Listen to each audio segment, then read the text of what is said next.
All right, everybody, welcome back. Here we are, the Showing Up to Life podcast and YouTube channel. My name is Art Burns, and after a couple of days' absence, I am back, and I am both humbled, maybe remorseful, but certainly I'm here. Okay. Um, the last couple of days I haven't recorded any videos. I haven't done here my videos or on social media or anything. And actually, I've over the last 2 days, Friday and Thursday, I canceled many appointments. I only cancel appointments when I believe that the person with whom I am set to meet is okay, right? Like I would never, if I'm having a hard time, I will still show up if it's somebody who I believe is, really struggling with something. And so you all know who you are, and I hope you recognize that if I canceled on you, it's because I believe in you, okay? And I do believe in you, okay? Every single one of you who I work with, I believe in you, and I would never leave you hanging, okay? But the reality is that I have a life here too, right? And while this is my job, and just like all of us have jobs that we have to show up to, we do get to call in sick if we're not feeling well, right? We get to, at least the way it's supposed to work is that our job is supposed to accommodate our health and well-being, right? And so that's not untrue for me either, right? Now, here's the thing. I've always kind of like whenever I'm feeling like I'm, struggling with something, mental health wise, if you will, stress wise, trauma wise, right? Which is what just happened in the last couple of days, right? I've often have this sort of instinctive sort of reaction reflex. I should say, even like it's that much. It's like a reflex. It's like so immediate and so automatic that I don't even know it's happening, right? And that reflex that I have is to hide any kind of mental health issues that I'm struggling with, right? Or trauma or stress that I'm struggling with. Because the thing I'm worried about, and again, this goes back to, and this is very deeply tied into my father's trauma, right? Which is that, that if I allow you to see that I go through difficulty, well, then maybe you won't think I'm that good of a coach, right? Or maybe you won't think that these practices actually work. And this is a big deal for me, okay? Because it's not true. They do work. And you don't have to have a perfect life without any kind of stress or anxiety or depression or trauma or whatever it is, right? Like it's just because we do these practices does not make us immune to these episodes that we might have, right? And especially when we're talking about trauma, right? When we're talking about trauma that arises from childhood, but even if it's trauma that arises from a specific, event from your adulthood, what happens with trauma is that it gets triggered in ways that we don't see it coming, right? We don't, like, it can be something as simple as one little phrase that someone says. It can even be something as simple as a smell, right? That just, triggers an implicit memory that creates this whole physiological response that is trauma. And we can't control when that's going to happen, right? Like unless we're going to, tape ourselves into a space, like live like the like the boy in the bubble of old, right? Like that's the only way that you're ever going to completely avoid any. And even then you're not going to avoid it because sometimes it's also just a thought that pops into your mind. Sometimes it just shows up and you can't stop it from showing up. So again, in a lot of ways, what I've always done, and again, instinctively and intuitively, like reflexively, I felt like, okay, I can't show my clients, I can't show my audience, I can't show anybody that I struggle too, because then they won't believe that I'm effective in what I do. And again, this is like, it doesn't make any sense. I know that it doesn't make any sense. and yet I can understand the logic, right? And so this is really an important aspect of these practices, though, and this is certainly not something. This is not the first time you're hearing about this, right? But the practice is not about things always being calm or always being mellow or always being even under control, right? It's not about that. Ram Dass tells a story of, now Ram Dass is someone who spent, tens of thousands of hours, right? Like living in a meditation center or a monastery kind of thing. They call it an ashram. For years, I mean decades, he lived in this space where just meditated all day long, very close to forming a life that is so secluded that you're not, you don't get, impacted by life, right? Like very close, not quite, because he did also do, he's always been a speaker and a teacher. And so, and at one point he was, and again, this is like not like he passed on a few years ago. So I'm going to say this story was from maybe like 15 years ago. So he had already been, tens of thousands of hours in at that point. Okay. And so he shows up to a speaking engagement at a college, right? And now he always had this, and I know I've told you this story before, but it's many episodes again. So I hope you enjoy it again. So he has this thing where he wants a microphone, which if you can see, if you're watching on the YouTube channel, you can see my microphone is on this sort of boom. Now mine's connected to the desk. You could have one that's connected to a stand, right? And it's got this sort of side boom to it, right? As opposed to just a mic stand that's just straight up in front, like a singer might use, right? So Ram Dass wants something that comes off from the side there, so that he can sit and face the audience and not have whatever his preference is. But that's what he always asks for, is this side boom microphone, right? And so there he is at some college that he's getting ready to speak at, and there's one of his, I'm sure at every college, at every place he went to speak, there's a handler that, their job is to like, okay, the talent is here, make sure they have everything they need, right? Like show them around, show them where they hang out before the event, show them the refreshments, the bathrooms, all that kind of stuff, right? Nothing fancy. It was probably just a college student, right? And not just a college student. I mean, college students are amazing, but it wasn't like some kind of, Four Seasons kind of thing. We're talking about just a regular situation, right? But just somebody who, this is your person, Ram Dass. Okay, anything you need, ask this person, right? And so this person showed Ram Dass to the stage and kind of showing him like the layout of everything. And immediately Ram Dass, and again, tens of thousands of hours of practice, okay? And Ram Dass looks at the microphone, and it's the kind of microphone that you would see like on, American Idol, like, it's just on a stand, like right in front of you, just straight up and straight in your face. There's no boom on there, right?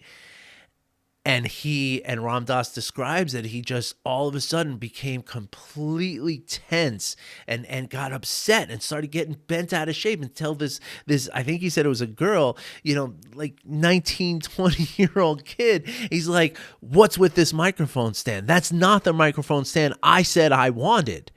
And the girl's like, "Well, I'm sorry, but this is the only one that we have." And, and he started getting like, he was getting angry at this poor kid.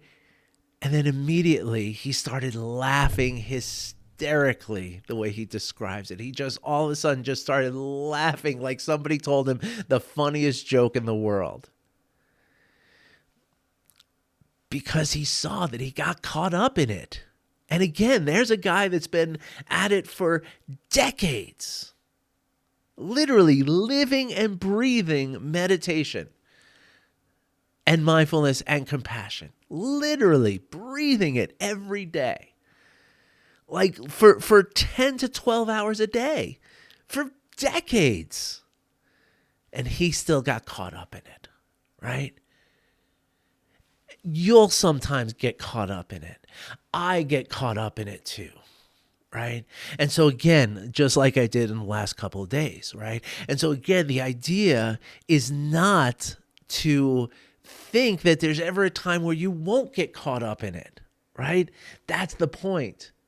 Remembering, assuming that we're all going to get caught up in it at some point. We're all going to get entangled. We're all going to get into that place of reactivity that's based, again, if it's hysterical, it's historical, right? And it's going to happen to all of us, right? And so if we go into our life, our moment by moment experience, knowing that there's going to be times that are difficult. There's going to be times that are not very mindful. There's going to be times where we're beating ourselves up over something. There's going to be times where we get angry at somebody else over something.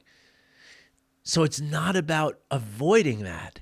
It's about recognizing it and allowing it to be part of the process, right? Because here's the thing, right? If we get, if Ram Dass gets caught up in it and then says, "Oh, damn it, Ram Dass, why are you so stupid to keep doing this over and over and over again?" Now we're not just allowing the thing to happen anymore. Now we're creating something completely different. And that something is going to have consequences, and it's going to bring us to a place that's even further and further away from that place of presence that we seek, because we know that that's where we're happy. But again, or not just happy, we know that's where our well-being is, right? But that's the thing. Right? It's not about having a certain kind of moment-to-moment experience, right? That would be the same thing as thinking that, oh, if I get a new iPhone, I'll be happy. If I get a new house, I'll be happy. If I get into another marriage, I'll be happy.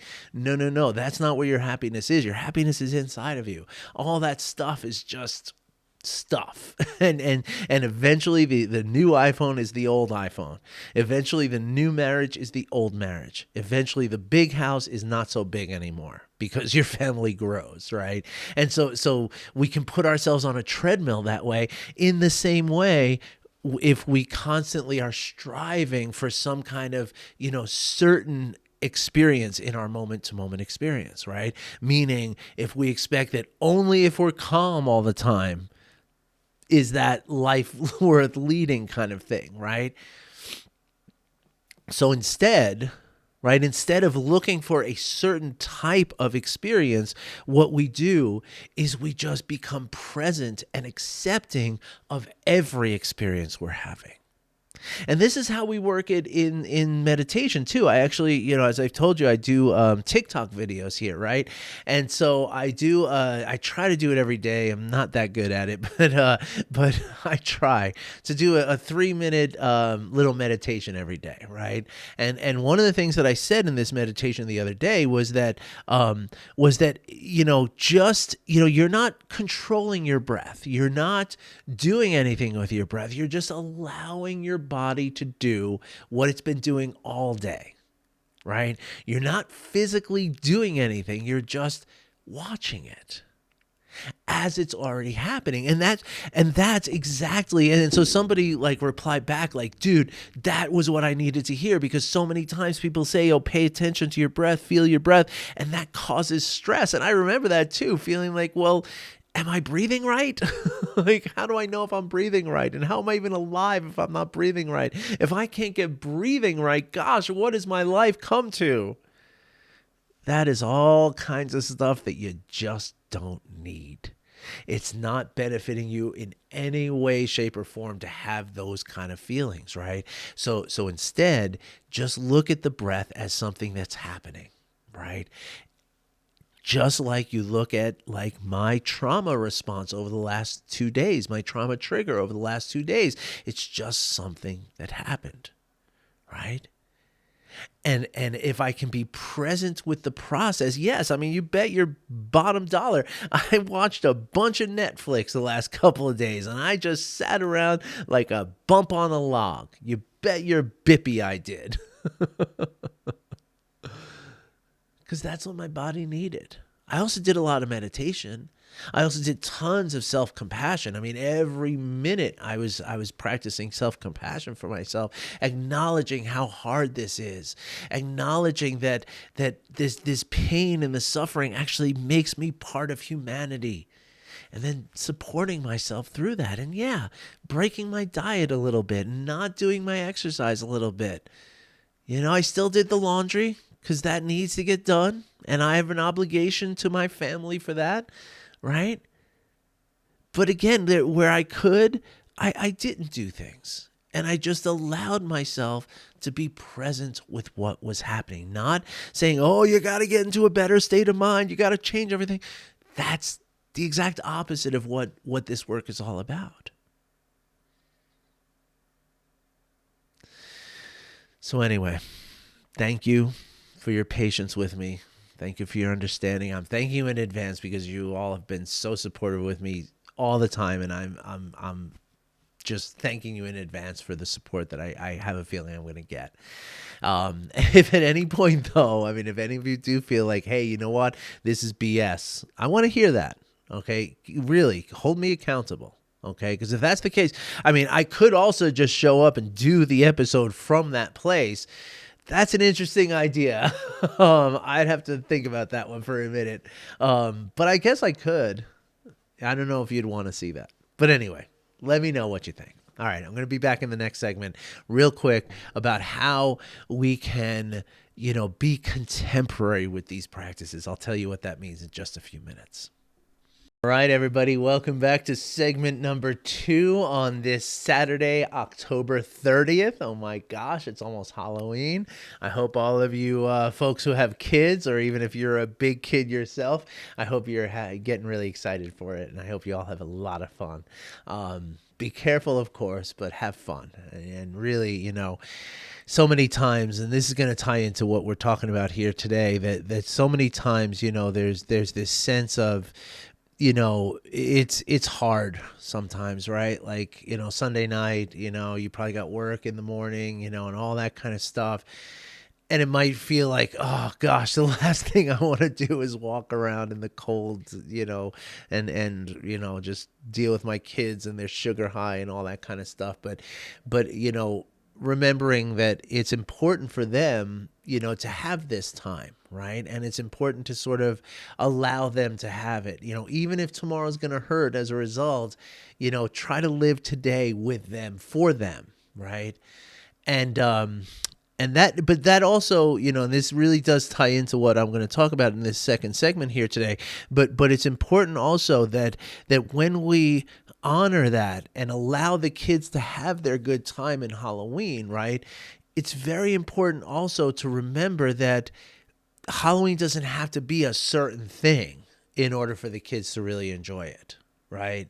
And that's where, mindfulness and the self-awareness that we develop through mindfulness can be very, very helpful here. Right. Because, you might be feeling yourself, like, well, if my holidays aren't like Martha Stewart holidays, well, then somehow I'm doing something wrong. Right. And a lot of times this will come from the memories that you have as a child of going through these really magical times of the holidays. Right? But the thing is that you're remembering it with your understanding of what is happening today. And so there's a very, very high potential that you are coloring those memories. That memory does not work like a computer file, right? Where you go, Apple O, and you find that file and you double click on it and there it is. There's your memory. No. Your memory does not work that way. Your memory changes every single time you remember it. And so as you're remembering something from a childhood, especially if you're remembering it from the place of feeling like, am I doing enough? Am I as good a parent as I think I am? Are my kids having the same time as I was when I was their age? Well, all kinds of implicit biases are at work when you're asking yourself those questions, and they're going to give you the answer that's maybe not true, right? And so it's important to recognize that you're doing the best you can with what you have, right? And if that means that your kids only get to go for a half hour around the block or whatever, they're not comparing that to something that you lived with in your childhood. So for them, that's awesome, right? So just be present with that as opposed to present with, oh, when I was a kid, we had 12 of us would go out for, 8 hours of trick or treating. We had wheelbarrows full of candy that we used to, haul home, right? None of that was true. That's what it feels like to you from now, looking back 30, 40 years ago, maybe. But that's not really what it was like, and that's okay, right? But even if it was like that, even if you had some magical thing that you're not able to provide for your children don't know that, right? They do not have that reference that you have. And so if you can just be present with what they're doing and just really enjoy it for every moment, then that memory that they have when they get older is going to be that amazing time that they can't even think like how great it was. That's how it works.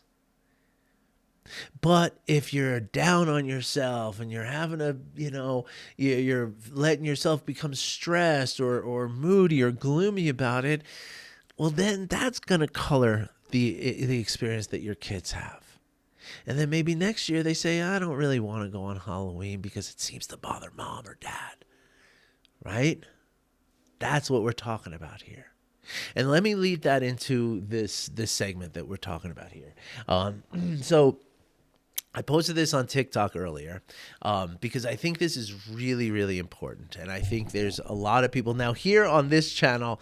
You all know this to at least some degree, but it's worth mentioning again, okay? Because this is really, I think it's a really common thing that's happening with a lot of people out there, right? So the thing that I'm talking about, right, is that when you look at, when you consume content that is, around spirituality in general, or specifically mindfulness and meditation, or even like, yoga, what we're doing is we're talking about ancient traditions here, right? I mean, Buddhism is thought to be about 2,500 years old, right? Now, Hinduism, is what came before Buddhism. So the thing that all your yoga comes from is even older than 2,500 years, right? And so Alan Watts calls Buddhism Hinduism packaged for export. So it is. It's really like a hierarchical kind of thing that's going on. It's millennia old, right? And the reason I bring that up is because, a lot of people are out there now, not all by any stretch of the imagination. People like Jack Kornfield, people like Tara Brach, people like Eckhart Tolle, to a lesser degree, I think.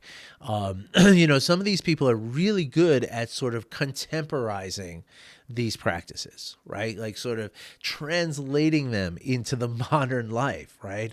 Because the thing is that when we're talking about Buddhism and Hinduism, I mean, when people learn that, nobody had two jobs. Right? There was no such thing as working two jobs. There was no such thing as school buses, and there was no such thing as report cards or standardized tests. There was no thing, I mean, there were taxes, I guess, to some extent, but not like what we have now, right? There weren't 30-year mortgages and 60-month car payments and electricity bills and all these social pressures that we experience today. None of this existed back then. Sure, people had relative pressures, and this is something I tell to my clients all the time, that when the Buddha was teaching people this work, he was teaching it to farmers and peasants, not like middle class people who have, lots of extra time on their hands, right? But what happens is, we read some of the ancient texts and we, maybe even engage with some of the teachers, and certainly some of the newer teachers who are kind of like, well, yeah, this is the answer. Just, like Thich Nhat Hanh talks about, and he's one that's not real good about translating this into contemporary life. he's 93, 94 years old now, so it's okay. Like, we accept it, what he's doing, right? But like Thich Nhat Hanh talks about having a day of mindfulness, right? Where you wake up in the morning and you just, you're completely intentional throughout your whole day. You're controlling, you're keeping things slow, you're keeping things deliberate. It sounds wonderful. Oh my gosh, let me try that someday, right? Yeah, well, he's not talking to people who have, who are a working mother with 3 kids that have to get to the bus stop at 7 a.m. with, full bellies, matching socks, clean underwear, and a sack lunch in their hands. And their homework done and their report card signed and all that other stuff, right? Thich Nhat Hanh isn't talking to that person. Right? Thich Nhat Hanh is frankly talking to somebody who is not very real at this point. It doesn't happen, right? Now, if you can do that, right? If you can do a day of mindfulness, by all means do it. Absolutely. 100%. And what I hear from a lot of people on, TikTok and YouTube and, other social media platforms is that, oh, well, just go into the woods and connect with nature. Just spend the day in the woods and everything will be healed from there, Okay, great. Yeah. So what about the person who lives in the inner city, doesn't have a car, works 2 jobs? It ain't happening. It just ain't happening. As much as it would be wonderful and beautiful, and I would love to volunteer. Hey, I'll drive you to the woods, but it's just not realistic. And so the problem with it is, and again, the problem is not the advice itself, right? Because yes, going to the woods and connecting to nature, do that as many opportunities as you get, right? If you ever have the opportunity and a choice before you of to go to a nature preserve of some sort or go to the mall, always pick nature. Okay, please always pick nature if that's something you're able to do. Okay. Unless you really need something from the mall. Like if you need a pair of jeans, you ain't find that in nature. Okay. So we'll, maybe not always, but anytime you can, all things being equal, choose going to the nature. Absolutely. Right. But the problem is that when we consume this kind of content, what does it feel like to that person who can't do that? Right. And we don't have to be somebody who's in abject poverty to not be able to go to the woods, right? Like, I can't go to the woods, right?